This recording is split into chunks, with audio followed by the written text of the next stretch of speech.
Turn your mind on and your TV off.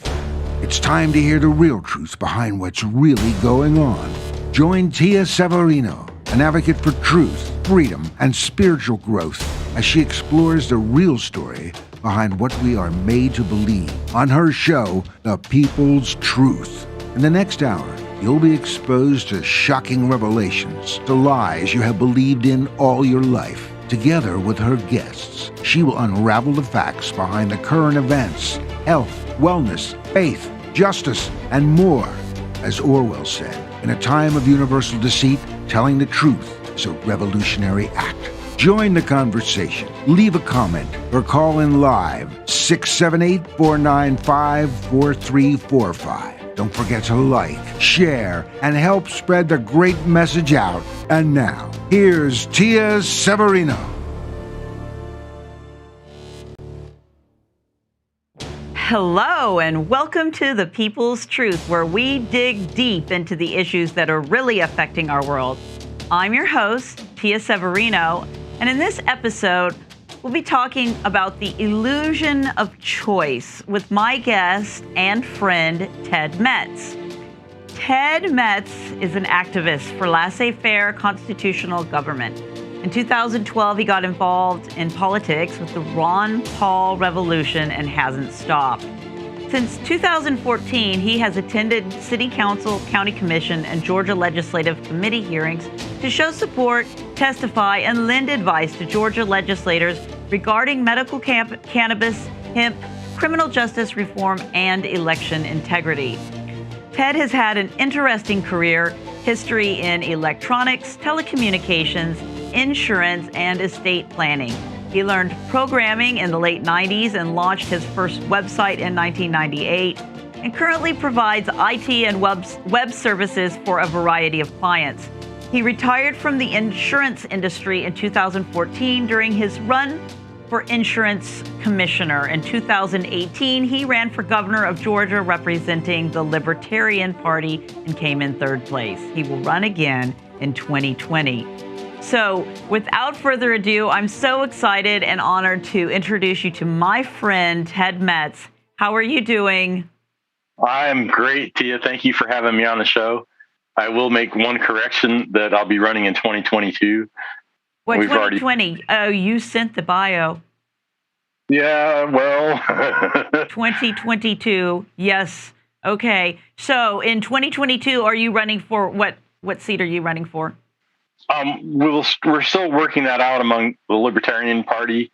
We just were granted ballot access reduction in our petitioning requirements. So it'll be easier to get a statewide seat or a local seat like a U.S. House or Georgia House or Senate seat. The petitioning requirement had been 5%. Now that it's 1%, I've sort of been thinking of running for a House of Representatives in the 13th district. Okay. So we're still hashing that out. If I do something for the state, I will probably run for Lieutenant Governor or Secretary of State. Awesome. Well, we wish you luck. So today, Ted, we were going to be talking about the illusion of choice, and you and I have had a few discussions about what that encompasses. So when the main topic of our conversation today is going to be about the illusion of choice when it comes to our elected officials. You and I and everyone else who is eligible, and based on the last election, maybe some people who aren't eligible, maybe some people that aren't even breathing, but never mind that. We go to the poll booths on election day, and we cast our vote, and we go home, and they tell us who won. For many years now, I've had that kind of niggling feeling when I go into the election booth, especially here in Georgia. We've been voting electronically for the whole time that I've been voting, and I've been voting here since 2008. Just these electronic machines that you're voting on, and you punch your selection in, and then you wonder, what happens to my vote? And there's no way to go back and look at who you voted for and actually see who you voted for to verify that they have you on record for who you voted for.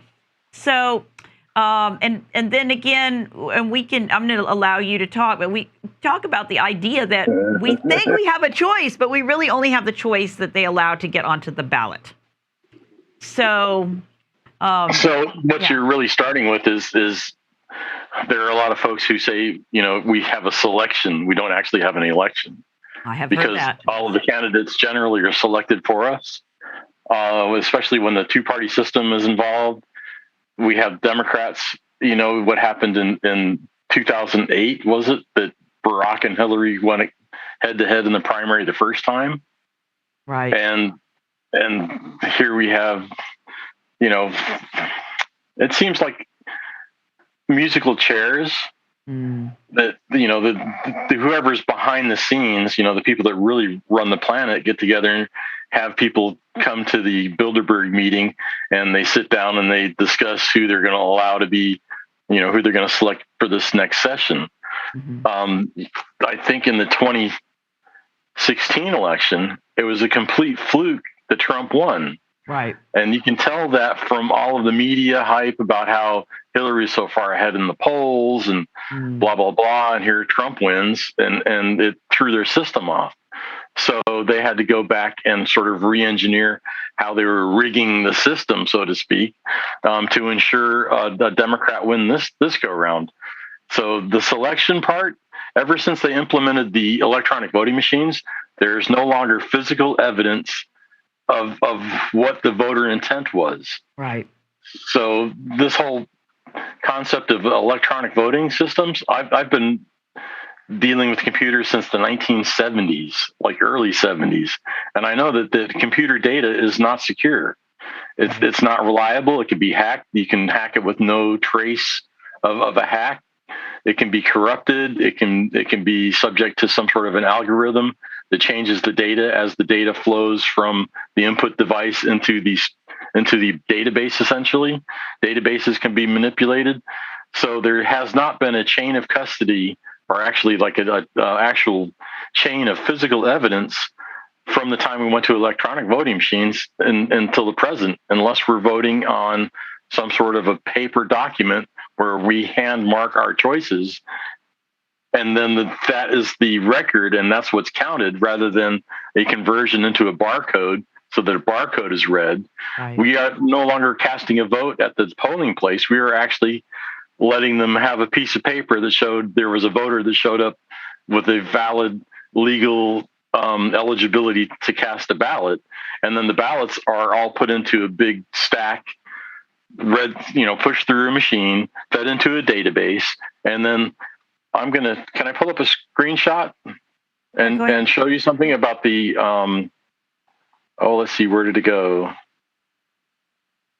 No, don't tell me it didn't make it into the stack. I was going to pull up a copy of the Dominion voting machine manual. That basically says that administrators can change the data in the database. Now, Ted, you know that we have to be very, very careful, because Dominion is an above board, 100% legitimate voting system. There's never been any problems with their voting. Their machines are so secure. And we're both laughing right now, but the truth of the matter is that we live in a time, an era where censorship is so incredible that even just saying the name Dominion, now this video will be flagged by the AI that goes through and it will now check this video. So we must make sure that we say that, Dominion machines, we're not suggesting that Dominion machines were in any way involved in any kind of shenanigans during the last election, the 2020 election, the 2021 election here in Georgia, which determined the balance of the Senate. So we have to put that out there because, but really, and I say that tongue in cheek because we both know that there were problems. We just don't know exactly the full breadth and scope of those problems. You're working on that, but I just wanted to take a moment to say that. And then I'd like for you to because when we spoke the other night, you mentioned that the problems with electronic voting here in Georgia, the question marks, okay, these are just, we're not making any assertions here. We are simply pointing to question marks that exist for us and for many other people, that when we look at this, we say something doesn't seem right. Something feels wrong about this situation. We don't know for sure what exactly is wrong, but we know that there's a problem that we perceive. And because we perceive there being a problem, a lot of people do not have confidence in the last election. Can we talk about the previous voting machines that were used here in Georgia and around the country? And because we want to set a little historical, a lot of people think, oh, well, the fraud only showed up at this level in the 2020, the quote unquote problems only showed up in the 2020 election, or the only allegations of problems with the voting machines that have come up since this. That's not true. Talk about that a little bit with the previous. All right, machines. I'm gonna go back and give a little bit of history on the Please. on the other system. I can mention their name, right? Yes, we can mention their names. We just have to put the caveat that we're not asserting any wrongdoing. We're simply pointing to things that we find problematic, that we think that should be explored further. Correct. With a full forensic audit here in Georgia. And we're working on that. State. So yes, talk about the problems going back. If you look back, Kathy Cox in 2001, they had, well, this goes after the Bush-Gore election and the hanging Chad thing. And if you do some research on that, you'll find out the hanging Chad thing was intentionally caused by not emptying the Chad trays, for one thing, and another thing, an intentionally bad batch of paper from Dade Paper Company. Mm-hmm. So there's two things. They intentionally threw it in order to install a opaque system, because once you cast a vote on the old system, you'd punch a button and then it would go to a card. You'd be able to review your stuff, but you never actually knew what went on the memory card. Right. In Georgia, we implemented that system under Kathy Cox. Actually, under Karen Handel was the next elected official who actually implemented the Diebold system. And of course, that system is essentially run on a very large Excel spreadsheet on a server at Kennesaw State University that was pretty much open to anyone at all that had the address. So we never knew whether or not the data was actually correct. So here's the problem. In the old days, when you'd actually mark a paper ballot, you'd go into the booth, you'd make your marks, you'd take it to a box, you put it in the box, and then nobody knew who the actual ballot came from. Right. Now with the electronics, you can actually pretty much trace exactly who voted for whom, which not a good thing. And the other thing, your vote is not actually cast when you punch the button. It actually goes through several intermediary stages where you can lose chain of custody, because your ballot your vote is not counted until after the final tabulation at central processing. Wow. And this has been a problem ever since the implementation of the Diebold system.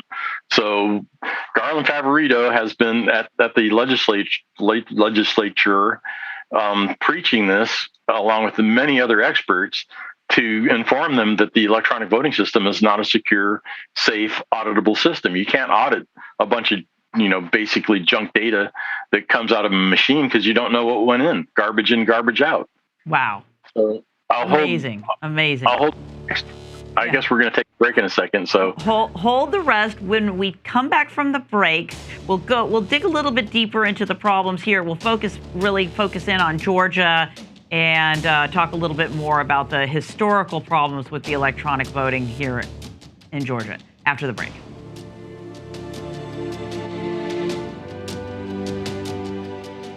Here's what happened the last 15, 16 months with the whole COVID debacle.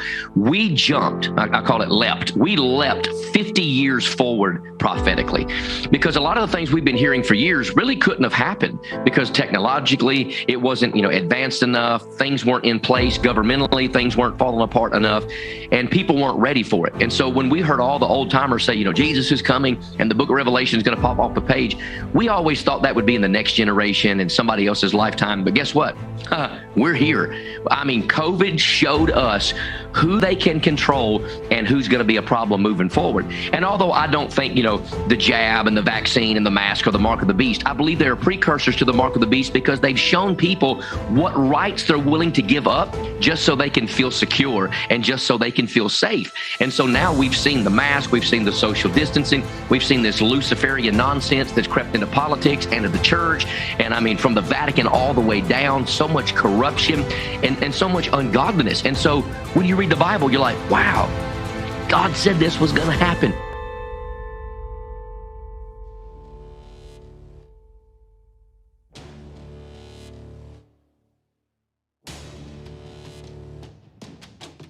Welcome back to The People's Truth with Tia Severino.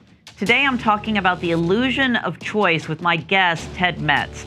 And if you've been paying attention over the last 9 months or so, you can really see the true meaning of the phrase, elections have consequences.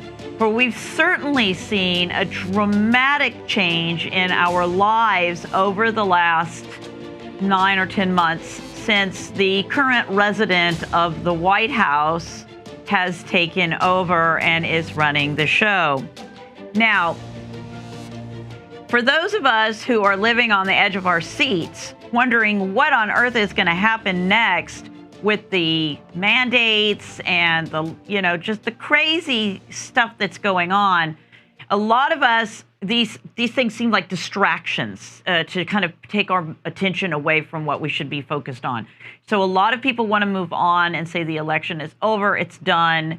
For people like myself who see so many problems coming out of this current administration that threaten our freedom, our health, our ability to make our own choices about our health, the price of food and gasoline and other necessities, inflation, there's all kinds of problems that it would be nice if we could kind of go back and have a redo of this last election and maybe not have installed the current resident in the White House. But what we're talking about today, as much as we might like to change what has happened, is not, the purpose of it is not to say, hey, we need to get Biden out and Trump back in because it was such a mess. But the real reason why we're discussing this is because if we don't have free and fair elections, we have completely lost this country, and I believe we are seeing its demise. Very, very real in the front of our faces. But it didn't happen in 2020. This is something that's been going on literally for decades. They have been installing or selecting our representatives for us, and that is why you see this progressive agenda rolling out with very little resistance. So back to my guest, Ted. Let's talk a little bit more. Like, what are the biggest problems that you see historically that have led us to where we are? And then, if you don't mind, talk about what is it Voter GA is working on as far as getting a full forensic audit so that we will know for sure what happened here in the state of Georgia during the 2020 presidential election and down ballot and the Senate election, that the runoff that occurred in 2021, early 2021. All right. Well, I would like to back up just to where we were a minute ago, talking about the Diebold machines. Yes. We were finally able, through years of committee hearing testimony, convince the Georgia Legislature that they needed to change the Dominion voting machine because it didn't comply with the Georgia law sections that included providing a paper ballot with the choices of the elector clearly printed on the ballot. And you're speaking of the Diebold machines. You just said Dominion, right, but you mean the Diebold machine. I did say Diebold, didn't I? No, you said Dominion, but that's okay. I just want to be clear for the audience that's listening. We are talking about the old machines that were in place from, 2001? 2001 until the replacement for the 2020 election. 2019. They rolled them out in the summer of 2020. The bill went through in 2019. And the thing that changed is that we have a printout now. You go in, you put your little card in, you make your selections, and they print out a piece of paper that says who you voted for, and it has a A barcode. Barcode, and the vote is actually in the QR code. Right. So you really can't read the QR code. Right. So now we have the. I've lost track. You put out so much in one sentence a minute ago, but where we are at now is we have a new voting system. I wanted to say that the people who used to work for Diebold essentially all created this new company, and it's the same core group, same people. And if you really follow some of they say conspiracy theory, but if you actually follow the history of the development of this electronic voting system, you'll see that the U.S. government was involved and put it out in, third world countries in order to actually manipulate the choice of the CIA's new pal in whatever country. Right. Especially Bolivia and South America and other countries. They all run that Smartmatic software too, right? Is that correct? And the Democracy Suite 5.5, which we're not going to talk about that, right? Because that gets into, I guess, proprietary information. I mean, so the illusion of choice is that when you touch the buttons on the ballot marking device, it spits out a piece of paper, and it is sort of a readout of who you think you're voting for.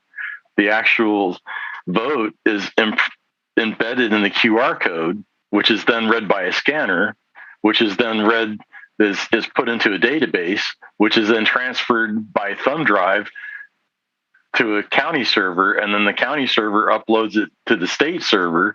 So there's so many skips in the chain of custody that it's impossible to actually audit an election, even if it's electronic. You can look at the paper ballots, and then you can compare the paper ballots that are printed out by the machine to the actual machine count. And several counties did that, and the bottom line from most of the county election officials said that they should never have certified Georgia's 2020 election because the numbers didn't add up. Wow. And that's the whole thing. Is this is not a partisan issue. This is an American fundamental government issue to save our republic. We have to be able to have confidence in that our vote is actually counting, because as you said in the last segment, voting has consequences, and here we are. So what do we do? What's the action step? Well, Voter GA is an organization that I proudly support and actually do a lot of work for. I'm going to hold up their logo because here's swag. Voter GA. You can go to their website, voterga.org, and contribute. We've filed a lawsuit in December, right after the 2020 election, because it was pretty easy. If anyone has any knowledge of statistics, it's pretty easy to see there was something funky about that. We can talk about the 2018 election too. When we got those results, I looked at it and I could just tell from my expertise in statistics that there was something going on with that race. It just wasn't right. And of course, the 130,000 vote drop off for Sarah Riggs Amico was really curious, because there's never in the history of Georgia been that much of a drop off between the governor election and the lieutenant governor election. And the funny thing is like, it seems like Brian got 132,000 more votes than were actually cast for him. Wow. It's kind of an amazing thing that's gone from this column and put over in this column, which is, again, part and parcel of how easy it is to hack a database. So you never know who those votes might have been cast for. They might have been even cast for the Libertarian. It may have very well been. So that's some of the issues. Now, what we really want to talk about is just not the voting machines and the way that the voting machines can be manipulated. Right. It's also, we have to talk about the news media and how they seem to help manipulate our thought processes into doing stuff that we really don't want to do and we wouldn't do if we had all the information. So not only do they withhold information, they hide information and they twist information. So one example in the 2020 election, during the counting, there was a big national news story that the pipe burst at the stadium and they had to shut down. And it turns out there was no record of any invoice. It turned out it was just a leaky urinal in the men's room. But that gave them the I guess the cover to shut down and kick everybody out of the building, and then continue to count the votes. Mm-hmm. I could share a video of people sitting at the desk running stacks of ballots through the counting machine over and over and over again. I think hopefully some of you people have seen that already. All of the videos and all of the video evidence of things that we've uncovered that causes question marks about this election are at voterga.org. There are several sections that you can look through to find video evidence, video testimony, actual court documents, everything that we have question marks about.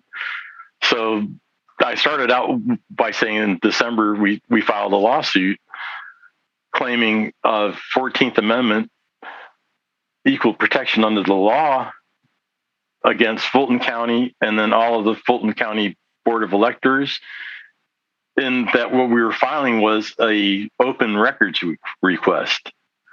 There's no reason that the ballots should be kept from citizens. It's our property. Why won't they let us look at it? I mean, that's one of the biggest question marks that everyone should be raising is like, okay, well, why won't they let us look at the ballots? What are they afraid of? And, looking at the ballots was kind of an interesting thing. We're going to just briefly talk about Maricopa County. They actually did count all the ballots. They found out that all their audits and such were pretty close to the numbers. But what wasn't covered by the news was all of the fraudulent voters, all of the suspect voters, all of the mail-in voters with no return address, no postmarks, no signatures, duplicates, and adjudication. Not on top of that. Yeah, they were calling them 99,000 ghost voters. So that's what we need to actually get the physical ballots for, and that's been the lawsuit that is still continuing, because in the middle of the lawsuit, one of our setbacks was the sovereign immunity protection for state actors went out of effect. And that caused the judge to try to decide who is supposed to be on the witness stand. Is it Fulton County as Fulton County, or is it each individual in their individual capacity? So that's all been worked out. In our last trial, the judge basically said that we have standing, we have the law on our side, we have the evidence, we are good to go. So hopefully the next trial I say trial, but the hearing on November the 15th should finally allow voter GA access to the 147,000 absentee ballots that were, being, touted as being pristine by some of the witnesses. And we'll be able to tell whether or not these ballots were actually cast by a person or if they were run off on a Xerox machine. One of the very interesting things we're going to talk next. Do we have to take a break now? Well, and I was going to say, and hopefully those ballots haven't ended up in shredded like some of the videos that we have seen Cobb County potentially. But we do have to take a break, and we will continue this conversation when we come back from the other side of this break. Perfect.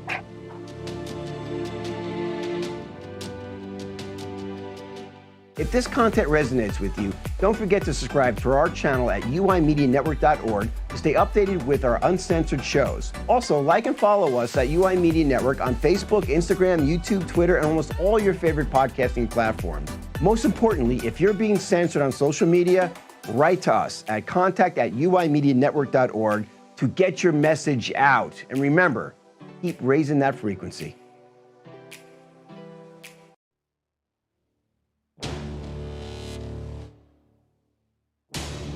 Welcome back to The People's Truth with Tia Severino. My guest and I, Ted Metz, have been talking about the illusion of choice. If we don't, as American citizens, if we don't have confidence that we are actually democratically electing our representatives to government from the highest level of office all the way down to the local boards.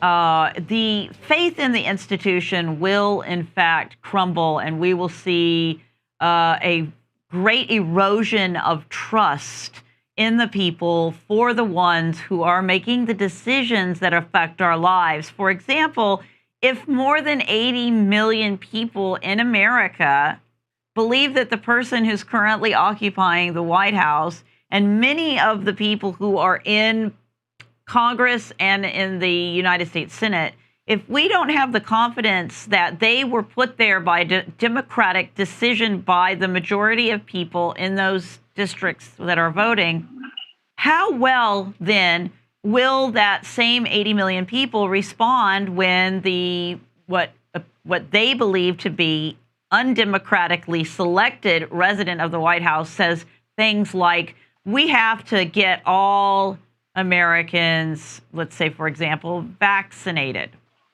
Well, some people may just say, on principle, I'm not going to do that simply because I don't like the person that's currently running the show.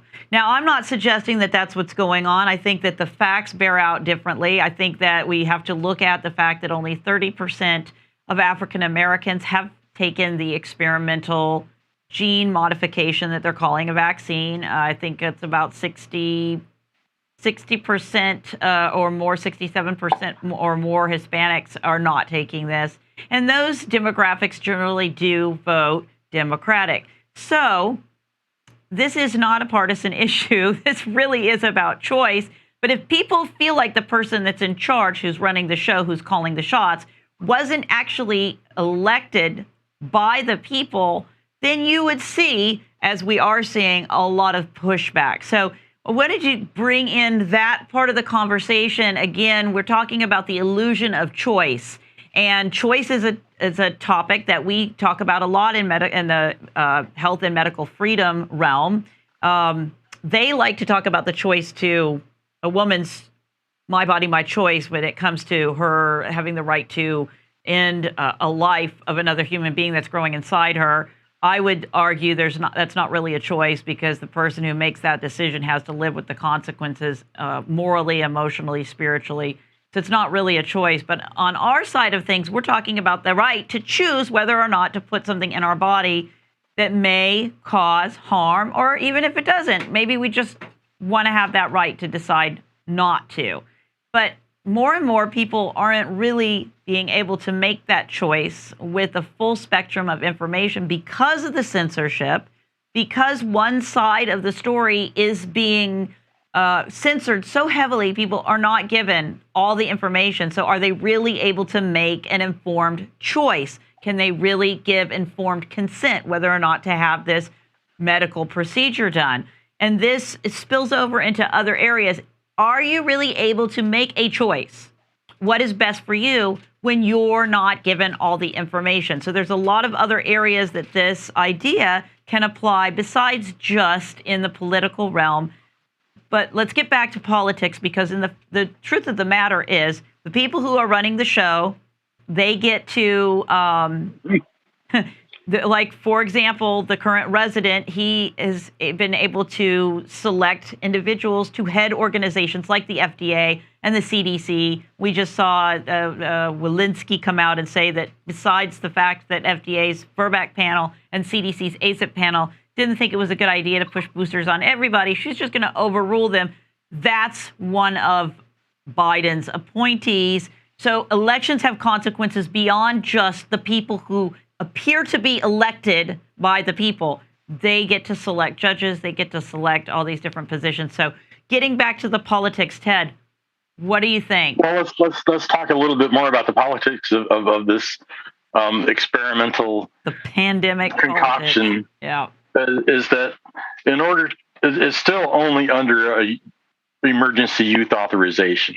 Mm-hmm. It's never been fully approved. And in order to get fully informed, there has to be enough longevity to have enough studies to actually have the data to inform people. And that's something we don't have. The other thing about an emergency youth authorization, the criterion is that there are no other available drugs to treat or cure this particular malady. Right. Which is not true, because we had hydroxychloroquine. Oops, I'm sorry. Oops. That's going to get us banned, Fact right? checkers are going to pull us off. Oh, I'm sorry. Fact checkers, we're simply pointing out that there are other available treatments that are being used in other countries with great success. That like in India, and they used horse paste in India. Hey, look, the point is that the basis on which the emergency youth authorization was granted was fraudulent from the get-go. Right. Which means who's really in control, and that's a great segue into where I want to go next. In that, people at high levels were able to influence other states to change their voting laws just before the election. Right. Now, Perkins Coie happens to be the law firm that funnels, can I say the SOROS word? Money from that guy. That's verboten. And the money was funneled through Perkins Coie and all these other, sometimes just directly to counties. The same thing with Mark Zuckerberg and his, $350 million that went to communities, untraceable. Nobody knows where the money went to help with the election. I would like to show a chart. I want to do a screen share. Sure. All right, let's find where that control is. Let's do that wasn't it. More. Okay, let's do a screen share. What I want to do a screen share of is, give me 1 or 2 seconds. When they started analyzing the 2016 election, they can you see that? Nope. Am I sharing my screen or not? I'm not seeing it, Ashley. No. Oh, okay. I have to do that first. Okay. Let me do this and try that again. So while you're looking for that, screen share. Yeah, I apologize for that. Okay. After they analyzed the 2016 election, they came up with what are the states that are most critical swing states, and those are the states that they concentrated on. Can everyone see this? Yes. We're going to go across the bottom where these two lines cross, and what do you know? You've got Nevada, Minnesota, Michigan, Wisconsin, Pennsylvania, Florida, Arizona, North Carolina, Georgia, Ohio. Which states had the wildest swing in votes? I'm going to share another screen, and just as soon as I get this picture pulled up, they knew where they needed to concentrate. They knew where they needed. They knew where they needed to actually go to work and change voting laws. In Georgia, Brad Raffensperger allowed relaxation in signature matching requirements in mail-in ballots without legislative approval. See, and that was completely an unconstitutional act. Wow. And he's still not in trouble for that. Wow. So let me pull up another slide to coincide with that. This should work. But I mean, you can do whatever you want. If the judges won't prosecute, or the judges won't take the cases, or the prosecutors won't file cases, right? You can. Well, and the problem is there are so many activist judges. Right. So, and these are the states that had the most problematic elections. I don't know how I missed Arizona, but you see, it's all about the ballot drop boxes. Let's talk about that. They actually had cameras on the ballot drop boxes in Georgia. One particular place where 19,000 votes were collected, the pictures show only 24 people visiting that. What? What? Indeed, what? So that's kind of the skinnies. Like, they figured out how to go in and how to get these different states to change their election law to influence the outcome of the election. And each of those states we just showed are still, Arizona is still ongoing. Pennsylvania, we'll never know what's going to happen there. Wow. But let's look at this one for a second, and you'll get the idea here. Whoops. Share screen. share this one. When you don't clean voter rolls and stuff, this is, Michigan was hotly contested, and what happened? It's just kind of like there's no longer any reporting on it. But if you have a population of 1,000 people, and if all 1,000 people vote, that would be a 100% voter turnout, right? Right. How on earth do you get a 781% voter turnout? Wow. 460%. Even in Georgia, we had some counties that were at over 120% voter turnout. That just defies math. This is what we mean when we say that we have questions like, how is that mathematically possible? How can you have more people vote than live in or registered to vote in a county or in a district? How does that work? And who benefits from that type of situation where you have questionable number of ballots in those areas where there was a over 100% turnout? Were those districts heavily swayed to one side or another? Party, absolutely. I'm guessing it wasn't Trump that won that township. Let me share this screen. Remember the first slide I showed that there was the battleground states? Mm-hmm. And if you remember on election night, 6 of the battleground states just suddenly stopped county votes and took a break. And then when they came back, I'm going to do another shot. When they came back, lo and behold, we had this kind of a graph. And then I'm getting better at the controls here. We had every one of those states had vote spikes. Wow. Trump, when everyone went to bed, Trump was actually in the lead. I'm sorry, the Republican candidate was in the lead. And then the next morning, suddenly, the Democrat candidate was in the lead. And it's very hard for me to believe.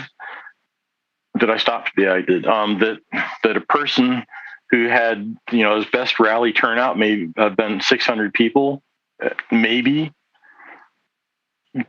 actually was elected when the person who was like state to state, 2 to 3 rallies per day, 50 to 100,000 people in attendance, and he lost. That doesn't make sense to me anyway. That's another question mark. It's not about Democrat or Republican. It's about popularity and media perception or portrayal of momentum.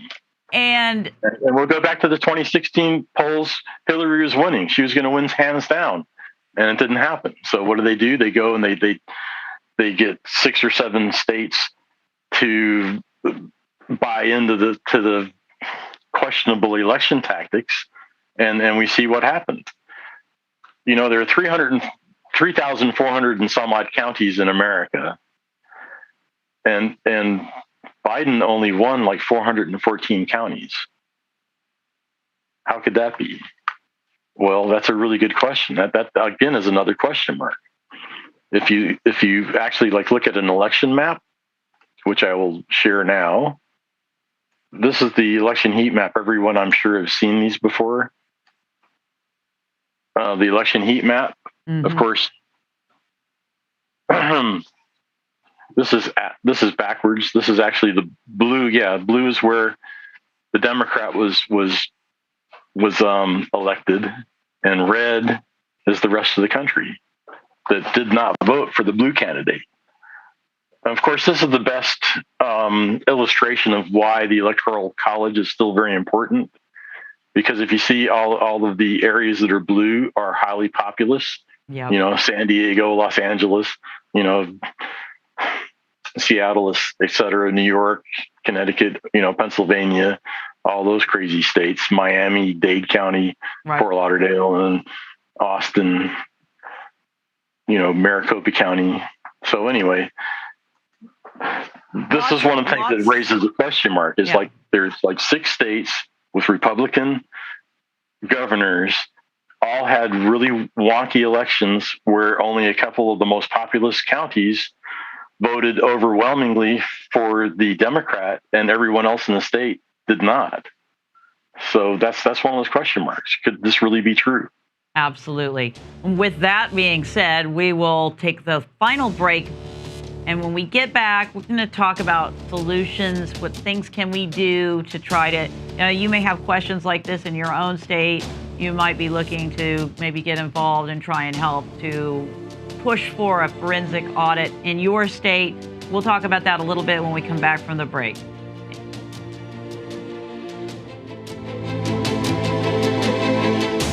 This is a great feeling that is coming through in everybody that you see. It's everything that everybody has always said it was outside of the media. There is a spirit of love. There is a spirit of connectedness and togetherness. And it's an entire cross-section of America, every race, religion, nationality. You can imagine everything that is the opposite of the media is here. The expectation today is just to bring the truth to the people. I was just one whistleblower before, and now we have so many, and people are becoming more and more brave, and when you see something, you say something. If you know in your heart, you know in your gut, something's wrong, then you have an obligation and a moral duty to stand up and fight. Become active. It starts in your own little city, anywhere. It starts all over the country. And don't just go back to watching TV and going under the spell. We have got to wake up. We are in serious trouble. The United States of America, whether or not you have Donald Trump or Joe Biden, you have half this nation that is moving us away from freedom. The world is under siege. A world war has begun. Let's count the votes. Let's open up these machines. Let's show the world what really happened there. I don't know for a fact because I haven't seen any data. I need to see the truth. I'm a free citizen, educated in the most educated society in the world. We do not take people's word for it. Prove to us who won this election. There are remedies to this. Yeah. It's called proof. It's called data. It's called transparency. If you use the truth as a weapon to hurt someone when they're unaware and unconscious, I tell people, look, you wouldn't want to be in their situation right now. You have the ability within yourself to have compassion, love and understanding and forgiveness.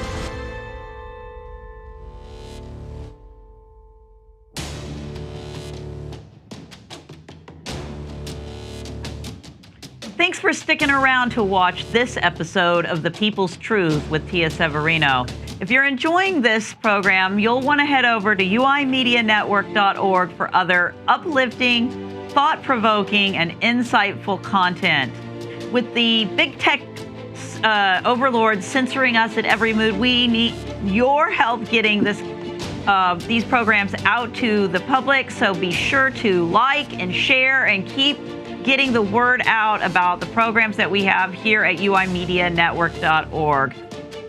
I've been talking with my guest today, Ted Metz, about the illusion of choice, the idea that we, as Americans, fundamentally, we have had this grand experiment going on in our country for a little bit over 250 years, where we, the people, run the show and not some dictatorial leader, king, or other established despot running the show. So we have the opportunity to select for ourselves who we choose to vote for, and every election cycle we go out dutifully, those of us who vote, and we go into the polling place and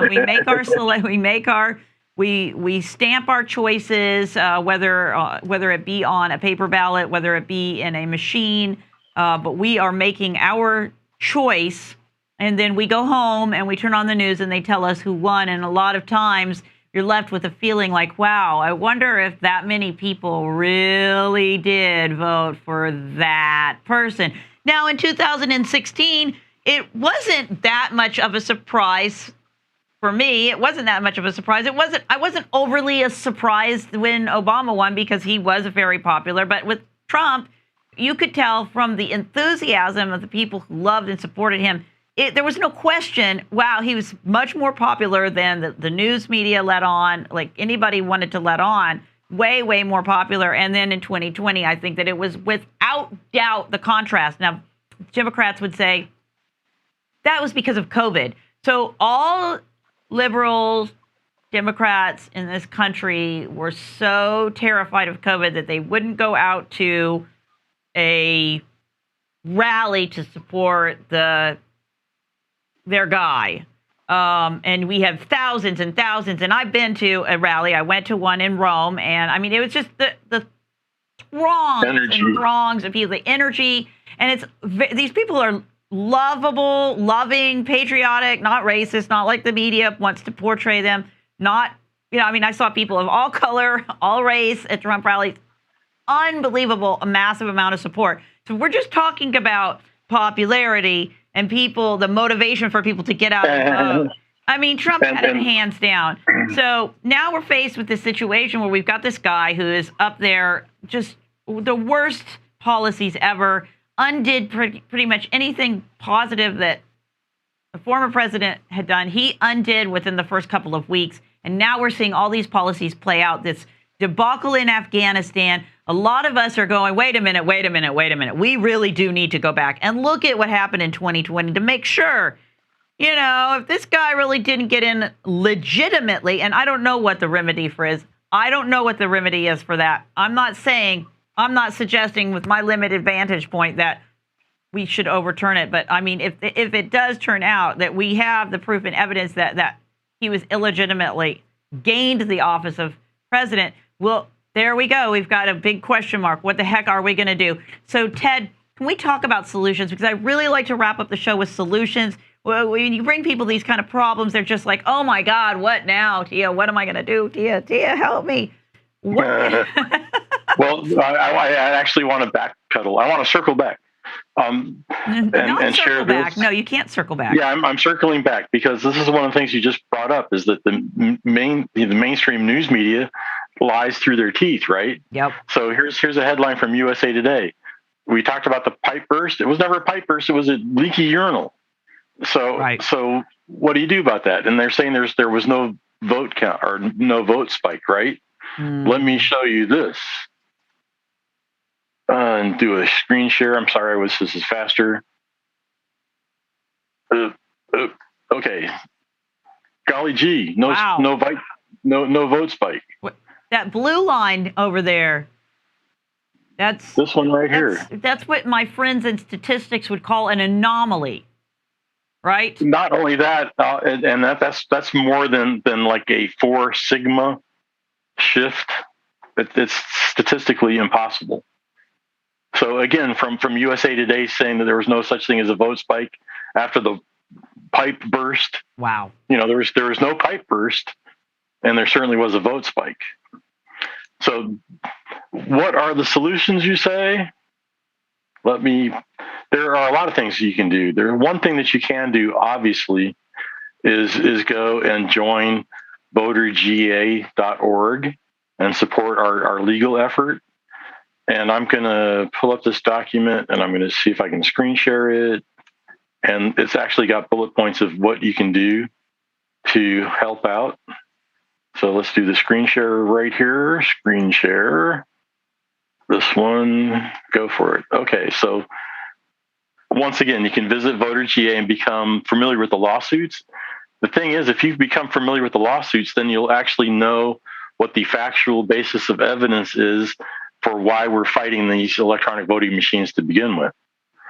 You can support, any group that you want to, push them to go for a full statewide forensic audit using a third party. These people are calling on the GBI or the Secretary of State's office to do an audit. In my opinion, is like the dumbest thing that you can do. Sure, we investigated ourselves and found out we didn't do any wrongdoing. Right. I would trust anything coming from Raffensperger or Kemp right now. 100%. Those guys have got the best interest of Georgians in mind at all times. They would never mislead the public. So I'm sure if they do an investigation, we'll be good to go. Yeah, sure. The other thing that we've been trying to do for a long time is get access to the grand juries. And if you are an election worker or a poll worker or a county election official that knows dirt from the 2020 election or even the elections going forward, do your best to get in front of a grand jury and present your evidence. Least that you can do with that is to find an attorney and swear out an affidavit, right, and then present your evidence. Once again, you can go to Voter GA and find the volunteer tag. And there's a lot of things you can do as a volunteer. Distribute information, print out sheets that we can hand out, things like that. The Constitution Party has a really unique feature in that they have pre-programmed letters and emails to send to all of your legislators about these issues. They're one of the things, number 6, the Constitution Party has a vote of no confidence for Chris Carr. And I want to make a real simple aside. Chris Carr, under the election rules for the state of Georgia, was never eligible to run in the first place because he wasn't a practicing attorney at the time. And under the state code, you have to be in practice for 6 years or longer, member of the bar, et cetera, et cetera. Anyway, so I would definitely sign the vote of no confidence against Chris Carr. There is another thing we were talking about. Again, media and truth in media. Georgia Public Broadcasting, one of their reporters gave a series of just false and misinformation about the Voter GA suit and essentially slandering the Voter GA founders as being partisan hacks when they're not partisan at all. Wow.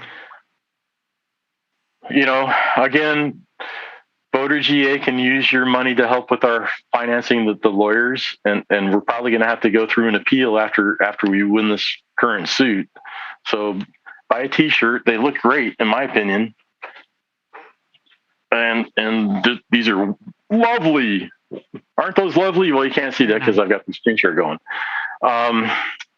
And again, making a tax-deductible contribution would also be wonderful.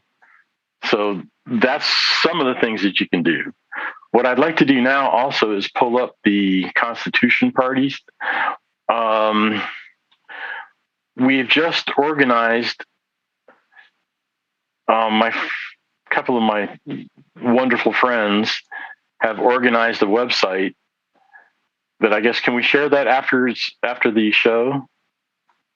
So I can certainly go back and put in the description for the video after the show is done, any links that you would like me to share so that when it gets shared, it'll go out. And Ashley can update the, yeah. One of the things is signing on to the court petition on behalf of us to get rid of the voting machines. That would be great.